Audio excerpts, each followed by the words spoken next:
Hey everybody, I'm Tuckifer, And I'm Benigma. and welcome to Story Time, where maybe it's true. Maybe it's not. We'll let you decide. Alright, so let's think. Oh! Okay. So there was this one summer. Get your arm off. No. He's put his arm around me like we're like bonding by the campfire. Hey, Daddy. Campfire! Okay. There was this one time where Benigma and I went camping with a whole bunch of friends. And I murdered all of them. The end? No. Why are you being... Shut up. Can't be like, what? I know it's okay to throw in random facts that may or may not be true to kind of throw it around, but at least wait for a couple minutes before you kill everybody. So anyway. I didn't like the way they looked at me. Shut up, I'm trying to tell the story. Okay, so anyway, we did go camping with a bunch of friends. And while we were there, we played football and some other stuff.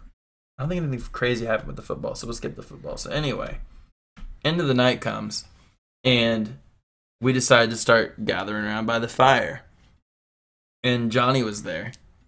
And Johnny was like, I'm going to tell scary stories.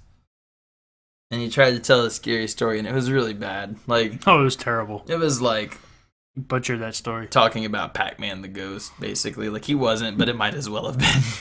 I was like, oh, wow, wow, wow, wow, wow, wow, wow. Don't care. That was the Pac-Man ghost attempt. Anyway. So, everybody takes turns telling all these stories, and then it came around to Benigma and I looked at him and I was like, hey, let's tell him about that creepypasta that we ran across last week. Because they're not as big of nerds as we are, so they won't have heard of it. He goes, all right. I don't even remember what creepypasta it was, but it was weird, freaking weird. And we told it like pros. It was awesome. And Totes. everybody was kind of like, whoa, that's creepy, especially since we're in the woods at night, you jerk. But the person who was most creeped out by it was Johnny. And he didn't really say that he was creeped out. It was obvious, though. So we all had our own tents. But we all hang out for another hour. We go to sleep. And everybody gets in their own tents, and about half an hour into people laying down, I'm like, oh man, this is a beautiful situation that I found myself in. I gotta take advantage of this. So I discreetly get out of my tent, and I go over to Benigma's tent. Now, this isn't about to get weird, so shut up. And of course, I knew where he was going, so I'm waiting, patiently. So I unzip it, and I'm like, hey. And he goes, we're getting John, right? I was like, yes, we are. He was waiting already, hoping I was coming over. He was going to come get me, one of the two. So I get in Benigma's tent quietly, and we start plotting how we're going to do this. So I'm trying to remember exactly how we went about this. It was a process. He had fallen asleep already. And this took like 3 hours. But the soil was already really wet. So what we did, and he's a heavy sleeper, like Thankfully. hardcore. There's no way this would have worked on anybody else. We dug behind his tent, because I'm about 6 feet tall. So we dug this 6-foot long, like little trench. Very quietly dug it. We would have forever. got done a lot faster if we weren't like and having to dig quietly. So anyway, we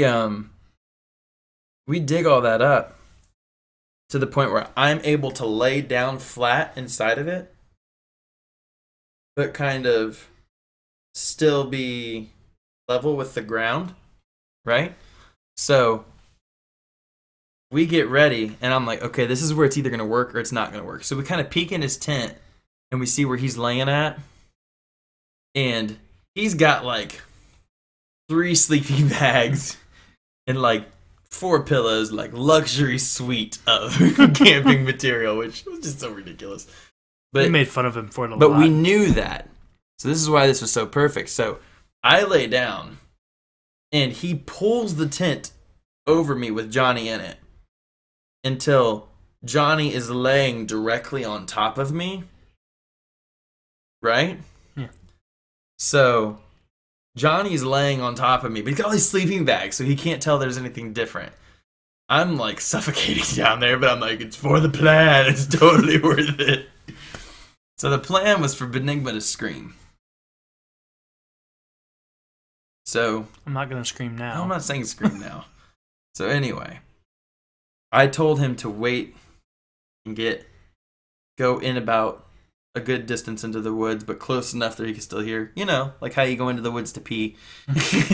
So he screams loud, and I wait for it. I'm waiting and listening with keen ears, and I hear Johnny go, as soon as I hear that, I immediately lift my arms and my legs, because he's got all this nice stuff, like pillows and stuff, but his tent was garbage.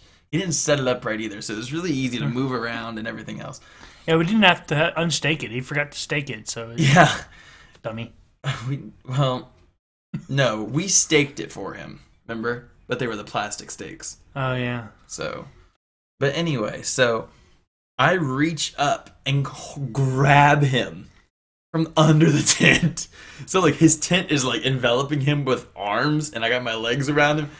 I have never heard a grown man scream like such a girl. It was amazing. He started thrashing, and he gets up and runs out. He immediately wasn't as scared because, obviously, as soon as he screamed, we both start cracking up hardcore. And, like, he sees, like his tent, like, flailing on the bottom, because I'm like, okay, I gotta get out of here. I can't breathe, and I'm laughing too hard, but he screamed so loud. It was such a good time. He won't go camping with us anymore. Wonder why. I don't know. It's a mystery to us. Maybe you guys can tell us why. Yeah. So, yeah, I'm Tuckifer. And I'm Benigma. And this has been story time, or maybe it's true. Maybe it's not.